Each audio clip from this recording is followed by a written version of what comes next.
Hey everybody, welcome back to the channel. We're continuing our read through of Brandon Sanderson's The Way of Kings, and we're up to chapter 22, entitled Eyes, Hands, or Spheres? And the opening inscription is interesting. In case you have turned a blind eye to that disaster, know that Aona and Sky are both dead, and that which they held has been splintered, presumably to prevent anyone from rising up to challenge Rays. The last video, I sort of gave a little spoiler at the end for the planet Cell that this is referring to, and now we get the name of the two individuals, Aona and Sky, and we can see that Rays had something to do with bringing them to an end and splintering what is described here as that which they held. So, if you know what we're talking about last video, that's a little bit more of the details. If not, keep reading. We'll continue to find out as the story progresses. But we come to the beginning of this chapter, and Adolin and Dalinar are talking back again about pretty much the conclusion of that investigation into Elhokar's, what he thinks is his attempted assassination. And really nothing has turned up.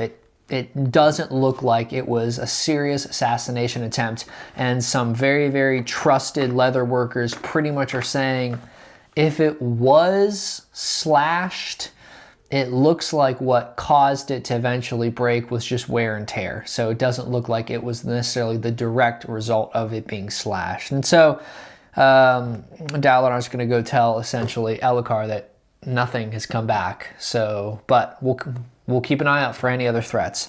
And so they're sort of talking that, and what we get to in this chapter is a kingly feast. Elhokar is throwing a banquet, and they've done it in a pretty unique way. Essentially what has happened is out here on the Shattered Plains, the Soulcasters have built essentially these massive kind of islands out of rock, and there's water flowing through them, and the different islands are connected by bridges that are very ornate, and those can be removed during high storms because they're so intricate and delicate. But what it allows is for there to be different hierarchy on the different islands. So you essentially, the first one you come to, it would definitely be for the lesser Lighteyes, and then like kind of the further back you go, you're getting more and more important all the way to the last island, which is where the king and the extremely important people like the high princes are. And so this is an evening. Adolin and Renarin and Dalinar are arriving together, and Dalinar lets his sons know that you're only allowed 1 cup of blue wine, and after that keep to the orange, which would have been the least alcoholic, because again, Dalinar is very strong that you will not be intoxicated while on duty, and seeing as we are in a war camp, you are always on duty, and so you will follow the codes. The boys agree, and off they go. And so Dalinar walks by, and he sees essentially a line forming, and who is at the front of that line, seated on a high stool, insulting everyone, is Wit, the king's Wit. And I mean, just one by one, he is going off on people. Let me just try to see if I can find one. Here we go. Wit was insulting each person as they stepped onto the island. Brightness Maraca, what a disaster that hairstyle is. How brave of you to show it to the world. And Bright Lord Maraca, I wish you'd warned us you were going to attend. I'd have forgone supper. I do so hate being sick after a full meal. And so just one by one, he is just making fun, which is the Wit's job. And if someone kills him, that's a death penalty. And so they have to take it. And Elhokar is just incredibly entertained by Wit, so he can do whatever he wants. Well, Dalinar walks up, and Wit notices him. And we read, Dalinar hesitated beside Wit's chair as another person waddled off in a huff. Wit, Dalinar said, do you have to do this?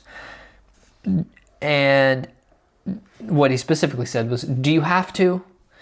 And Wit responded, to what, Dalinar?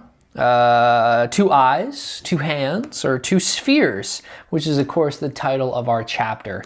And Wit goes through, I would give you one of my eyes, but then it wouldn't do you much good. I give you one of my hands, but I've been digging in the muck too far to suit yourself. And if I gave you one of my spears, well, I'm pretty much attached to both of them, so I don't think I could part.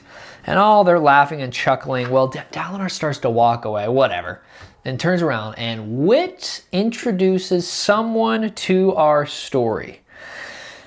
He's insulting somebody. I trust it is convenient to wear on your head something that doubles as a tent at night, insulting this lady's hat.